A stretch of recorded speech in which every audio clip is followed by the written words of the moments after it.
आज देशाची आर्थिक परिस्थिती आणि महागाई, बेरोजगारी आणि प्रचंड भ्रष्टाचार, तुम्ही बघताय. कालच सिलेंडरचा भाव मला वाटतं 5व्यांदा का 6व्यांदा वाढवण्यात आला. पेट्रोल डिझेलचे किमती या गगनाला पोचलेल्या आहेत. त्याचबरोबर नीटमध्ये झालेला प्रचंड भ्रष्टाचार आणि प्रचंड वाढणारी बेरोजगारी, अतिशय महत्त्वाचे आर्थिक प्रश्न, ह्याच्यावर चर्चा झाली पाहिजे. मागेही आपण भेटलो होतो तेव्हा मी आवर्जून एका गोष्टीचा उल्लेख केला होता की माननीय प्रधानमंत्र्यांच्या नेतृत्वाखाली एक ऑल पार्टी मीटिंग, देशाची आर्थिक परिस्थिती, जगामध्ये काय होतं आहे ह्याच्यावर एक सविस्तर चर्चा झाली पाहिजे. वारंवार आम्ही मागणी करतो आहे, पण भारत सरकारकडून काहीही चर्चेला किंवा काही माहिती येत नाही. फक्त रोज कुठलाही स्टेटमेंट न करता पटकन पडद्यामागून महागाई वाढवली जाते, गॅस सिलेंडर वाढवलं जातं आहे. त्यामुळे प्रचंड ह्या आर्थिक परिस्थितीवर इंडिया अलायन्स आज सविस्तर चर्चा करण्यासाठी ही भेटत. काही सगळ्यात महत्त्वाचं, सुरुवातीला शिवसेना फुटली, नंतर तुमचा पक्ष, नंतर आम आदमी पक्षाचे राज्यसभा खासदार, आता टीएमसीचे खासदार, विरोधी पक्षातील खासदार एक प्रकारे भाजपसोबत जात आहेत किंवा त्यांच्या मित्र पक्षासोबत जात आहेत. याच्यावरती काही चर्चा होणार आहे? एकतर राष्ट्रवादी काँग्रेस पक्ष फुटला नाही, फोडला. शिवसेना फुटली नाही, फोडण्यात आली. आणि तुम्हाला सगळ्यांना आईस हा शब्द माहिती आहे. उन्हाळा पण खूप वाढलेला आहे, त्याच्यामुळे आईस म्हणजे तुम्ही लिंबू सरबत, आता लिंबू पण महाग झाले, ते पण असं लांबूनच अर्धा ग्लास बघायलाच मिळतं आहे. पण या परिस्थितीमध्ये आईस, इन्कम टॅक्स, CBI, EDचा वापर, गैरवापर हा गेले अनेक वर्ष आपण बघतोय. आणि मी स्वतः, बाकीच्यांचं मी कशाला बघू, मी स्वतः जे अनुभवलं आहे ना, त्याच्यामुळे ज्या परिस्थितीतून आम्ही गेलो आहे, ते महाराष्ट्र मॉडेल जे शिवसेनेचं केलं, जे राष्ट्रवादी काँग्रेस पक्षाचं केलं, ते आज तृणमूलमध्ये होताना दिसतंय का, अशी भीती आणि चर्चा दबक्या आवाजात आमच्या कानावर येते. मी म्हणजे वर्तमानपत्र असेल किंवा चॅनल्स असतील किंवा अशा काही की तृणमूल काँग्रेसबद्दल समज, गैरसमज, अफवा या पसरवल्या जात आहेत. हे दुर्दैव. ताई, गेल्या अनेक वर्ष छगन भुजबळ आपल्या सरकारमध्ये होते, त्यांना आता राज्यसभा न दिल्यानंतर प्रचंड नाराज आहे अशी चर्चा आहे. तुमच्याकडे काय माहिती? नाही, हे बघा, दुसऱ्याच्या घरात मी कशाला बघू, पण आदरणीय भुजबळ साहेबांच्याबद्दल माझ्या मनात नेहमीच आदर, प्रेम हे नेहमीच राहील. शून्यातून खूप मोठं विश्व त्यांनी उभं केलं आणि आदरणीय पवार साहेबांबरोबर अनेक वर्ष सुखदुःखात ते राहिलेले आहेत. ह्याची जाणीव मला आयुष्यभर त्यांच्या ऋणात मी राहील. अर्थातच तुम्हाला जर वाटत असतं ते दुखावले असतील तर ह्याची मला खरंच काही माहिती नाही. पण ज्या आयुष्याच्या टप्प्यावर आदरणीय माननीय भुजबळ साहेब आहेत, त्यांनी जो एवढा मोठा त्याग केला आहे, कष्ट केलेत, त्याच्यानंतर त्यांना जर दिल्लीला यायचं असेल तर त्याच्यात गैर काय. जे आम्ही एकत्र असतानाही आदरणीय पवारसाहेबांचा फार आग्रह होता की आदरणीय भुजबळ साहेबांचं नेतृत्व हे फक्त महाराष्ट्रापुरतं सीमित न ठेवता देशाला त्यांचं नेतृत्व हे मिळालं पाहिजे. आणि अर्थातच भारताला एक मोठा नेता जो खरं मिळू शकला असता. पार्लमेंटमध्ये त्यांची उत्तम भाषा करायची पद्धत, त्यांची भाषणं, त्यांचे विचार, पण ते अर्थातच दिल्लीमध्ये आले असते तर देशामध्ये एक मोठं नेतृत्व उभं राहिलं असतं. अर्थातच शेवटी त्यांच्या पक्षाचा प्रश्न आहे, त्याच्यामुळे मला काय त्यांच्या घरात काय चाललं आहे ह्याच्यात बघण्यात कुठलाही रस नाही. पण आदरणीय भुजबळ साहेबांबद्दल प्रेम आणि आस्था असल्यामुळे ते दिल्लीला आले असते तर मनापासून आनंद झाला असता, कारण का त्यांच्या भाषणांमधून आम्हाला काहीतरी नवीन शिकायला मिळालं असतं. एवढाच त्याचा माझा स्वतःचा स्वार्थ की मला त्याच्यातून काहीतरी त्या पद्धतीने ते अनेक महत्त्वाचे मुद्दे मांडतात, त्याच्यात शिकायला मिळालं असतं काहीतरी. फक्त मला नाही, नवीन अनेक खासदारांना. उमेदवारी जी आहे ती दादांच्या पक्षाकडून दिली गेली आहे. 2 वर्षाची पोटनिवडणूक आहे आणि त्यासाठी ती उमेदवारी दिली गेली. चर्चा वेगवेगळ्या नावांच्या होत्या. अशी एक चर्चा आहे की एका ऑडिओ क्लिपमुळे एका खासदाराला, एका व्यक्तीला राज्यसभेचं तिकीट मिळणार होतं, त्या ऑडिओ क्लिपमुळे त्यांचं तिकीट गेलं, अशी पण एक चर्चा आहे. आता ऑडिओ क्लिप वगैरे मला काय माहिती नाही बाबा, कारण तुम्ही काय बोलताय हाच विषय मला माहिती नाही. त्याच्यामुळे कोणाची क्लिप, काय क्लिप, हे काय होती असं सांगितलं जातं. दादांबद्दल किंवा पवार कुटुंबाबद्दल काही वेगवेगळे शब्द त्यामध्ये वापरले गेले होते. त्यावरून काही पक्षाचे, सध्या असलेल्या पक्षाचे नेते नाराज आहेत असं बोललं जात होतं. ती क्लिप एका व्यक्तीने ती तिथपर्यंत पोहोचली होती. ते राज्यसभेचे उमेदवार होते अशी चर्चा होती. चर्चा होती. हे बघा, क्लिप आहे का नाही मला माहिती नाही, त्याच्यामुळे मी ऐकलेली माहिती नाही. आता समाज माध्यमातून काही चर्चा असेल आणि तुमच्याकडे ती काही क्लिप असेल तर ती आम्हाला ऐकवावी, मग आम्ही तुम्हाला खरं काय सांगू. आता ऐकीव बातम्यांवर कसं माणसाने बोलायचं आणि कुणाचं तिकीट का कापलं, कुठली क्लिप, याची खरंच मला माहिती नाही. पण इंडिया आघाडीच्या बैठकीच्या पहिलेच मॅम पोस्टर्स लागले आहेत राजधानी दिल्लीत, जिथे खास करून शरद पवार यांचा फोटो पण लावला गेलाय आणि तो जे एक त्यांचा संवाद होता सांगितलेलं राहुल गांधी यांच्याबद्दल जी नीट झाली ती consistency- झाली त्याच्यावर. राहुल गांधीमध्ये कन्सिस्टन्सी नाहीये, तो एक लिहिलं गेलं आणि हे सांगण्यात आलंय की इंडिया आघाडीमध्येच एकता नाहीये, तर हे एकत्र येऊन काय करणार. बघा, अर्थातच आमच्या विरोधकांनीच ते लावले असतील ना. आणि जर खरंच आमची, आपण कुणाबद्दल बोलतो, जेव्हा एखादं नाणं मार्केटमध्ये चालतं त्याच्यावर टीका कुणावर करतो, त्याचं काहीतरी मार्केटमध्ये चालतंच ना. एकीकडे आमचे विरोधक म्हणतात आमचं काही राहिलंच नाही आणि दुसरीकडे स्वतःचे पैसे खर्च करून आमच्या विरोधात पोस्टर लावतात. ती म्हणायची याच्यातच आमचं यश दिसतं ना. नाही, त्याला एक आणखी एक जोडून प्रश्न असा आहे की कॉक्रोच जनता पार्टीचं नुकतंच आंदोलन झालं दिल्लीमध्ये, कुठेतरी विरोधकांना यातून एक नुकसानही होईल असं वाटतं का? कारण त्या आंदोलनाचा मुख्य मुद्दा वेगळा होता, ते भरकटलं गेलं. तुम्ही कॉक्रोच जनता पार्टीच्या आंदोलनाकडे कसं पाहता आणि इंडिया आघाडीत चर्चा होईल त्या? दोन गोष्टी आहेत, त्याचे दोन पैलू आहेत. एक तर कॉक्रोच जनता पार्टी, याचं मी अर्थातच स्वागत करीन, कारण का एका सशक्त लोकतंत्रामध्ये कोणी पक्ष काढायचा, विरोधात जायचं, सत्तेचा प्रत्येकाचा अंतर्गत प्रश्न आहे. त्याच्यामुळे एक लोकशाहीसाठी एखादा नवीन पक्ष होता तर त्याच्यात गैर काय, तो अधिकार आहे त्यांचा. आणि अशा गोष्टींना आपण सगळ्यांनी स्वागत केलं पाहिजे आणि नवीन पिढीला प्रोत्साहित केलं पाहिजे.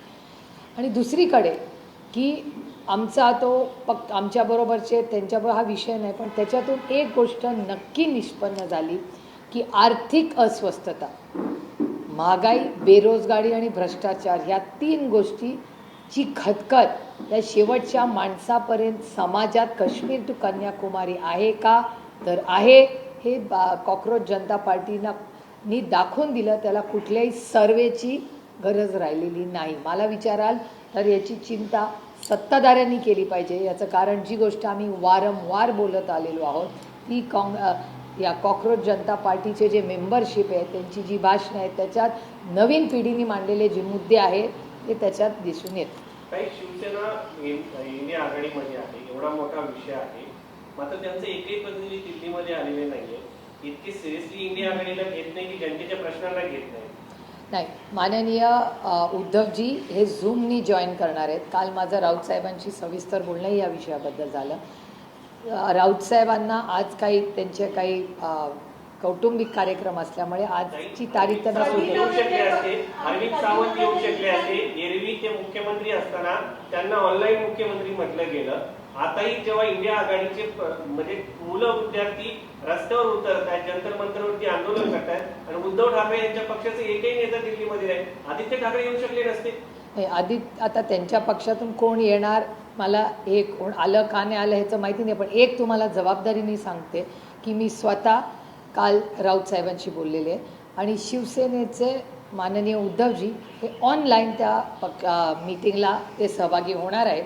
आणि सातत्याने काँग्रेसशी आणि त्यांच्या वरिष्ठ नेत्यांशी जेव्हा दिल्लीला येतात तेव्हा ठाकरे कुटुंब तर भेटतंच, पण संजय राऊत साहेबांचं आणि राहुल गांधींची एक विश्वासाची आणि प्रेमाची मोठी केमिस्ट्री आहे. त्याच्यामुळे फक्त इंडिया अलायन्सच्या मीटिंगला असते त्यांची भेट होत नाही, एरवी पण आठवड्यात 10 दिवसात फोन कॉल किंवा भेटीगाठी या त्यांच्या होतच काही असतात. मधल्या काळामध्ये त्यांच्या मुख्यमंत्र्यांशी जे काही चर्चा झाल्या, खासदार फुटण्याच्या बातम्या येत असतात, रात्रीतून एका पेपरला आलेली बातमी, त्यामुळे कुठेतरी इंडिया आघाडीपासून एक हात दूर एक हात जवळ आणि भाजपपासून एक हात दूर एक हात जवळ अशी काही स्ट्रॅटेजी दिसते. स्ट्रॅटेजी कसली हो, आज देश एवढ्या मोठ्या आर्थिक अडचणीत आहे, कसली स्ट्रॅटेजी.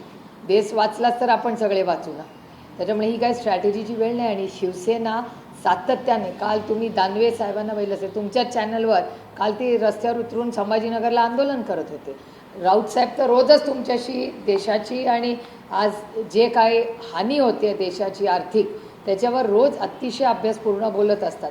त्याच्यामुळे शिवसेने ऑनलाईन जॉईन होते त्याच्यात फार विचार न करता. आणि तुम्हाला असा का नाही विचार करत, कदाचित त्यांनी मोदीजींची सूचना ऐकली असेल की कटोती करा, सगळे उगाच विमानं घेऊन फिरू नका. आम्ही तर सगळे कमर्शियलनी सत्तेत असू दे विरोधात येतो, पण साधारणपणे तुम्ही बघा आजही माननीय मोदीजी म्हणाले सगळे कमर्शियल द्या.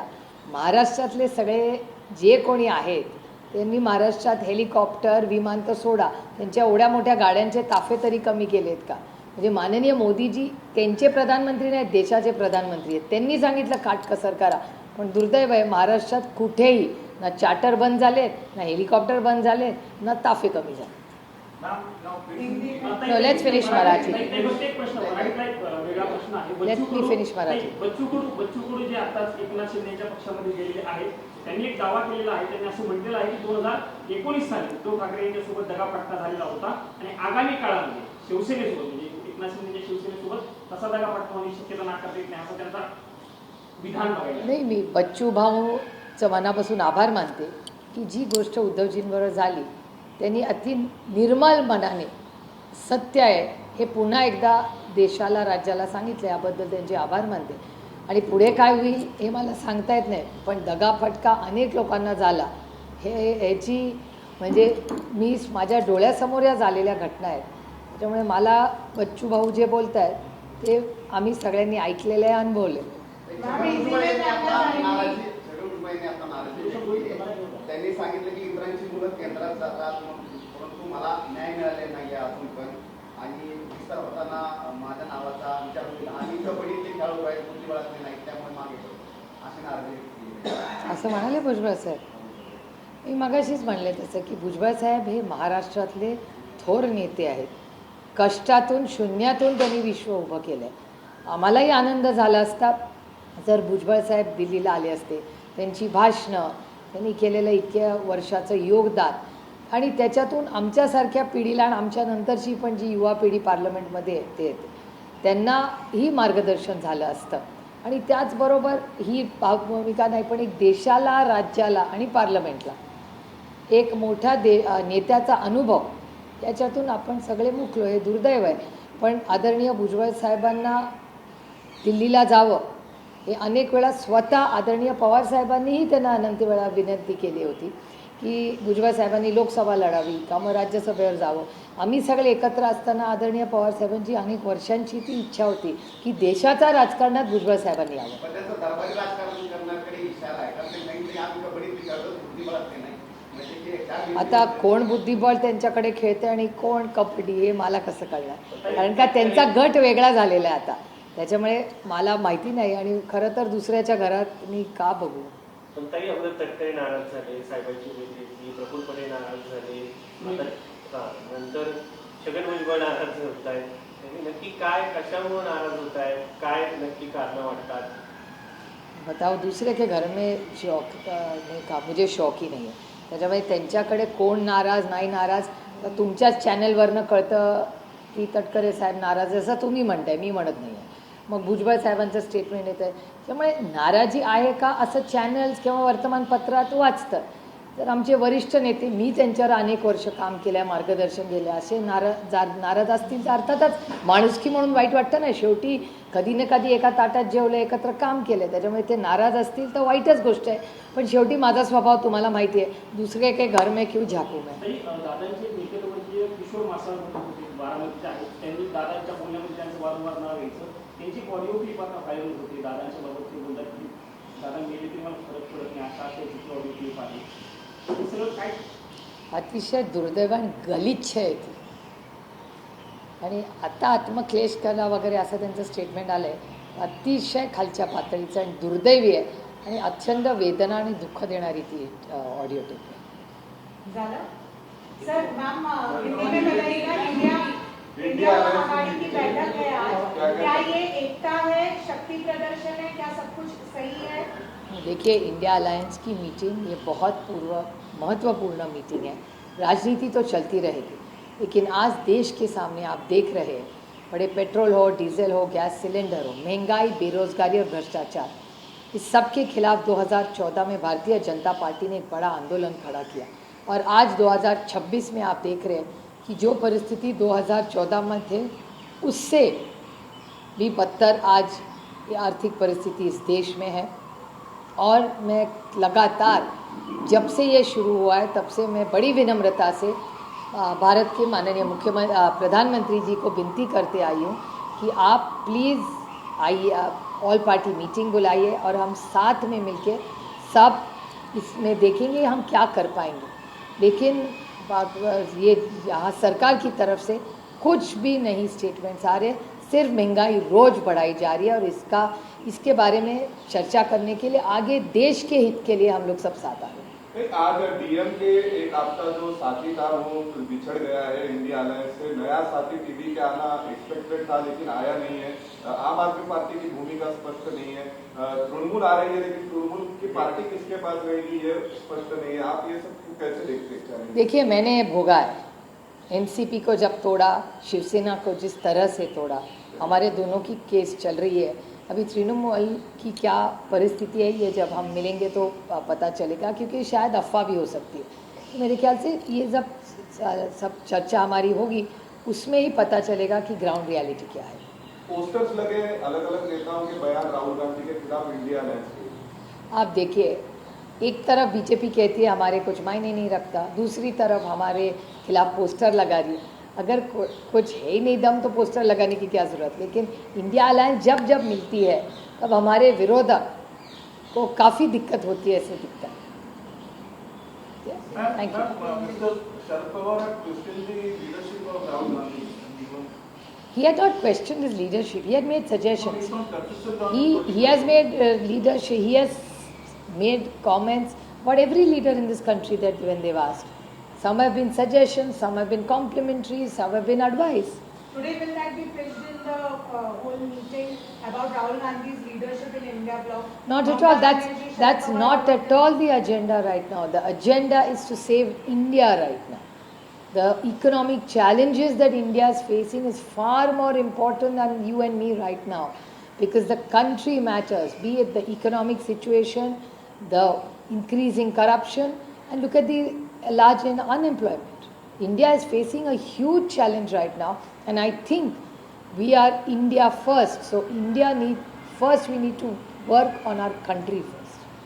And should the Congress have backed TVK as a result of... See, what's the point of getting into what we should and could and would have done? It has no meaning.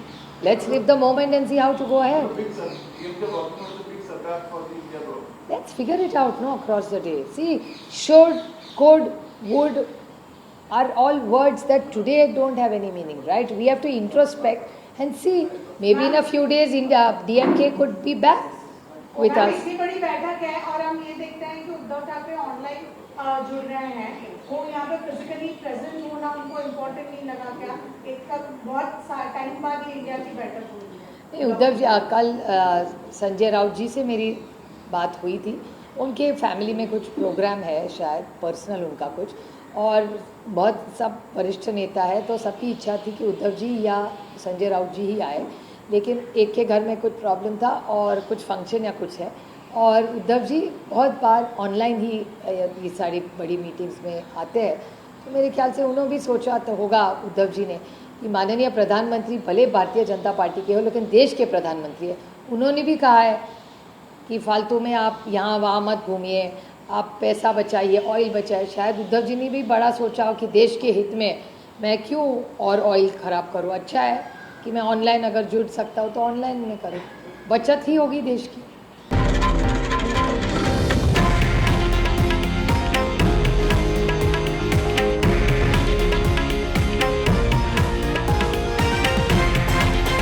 हे आहे देशातील number 1 news network आणि आपण पाहत आहात TV9 Marathi, एकमेव।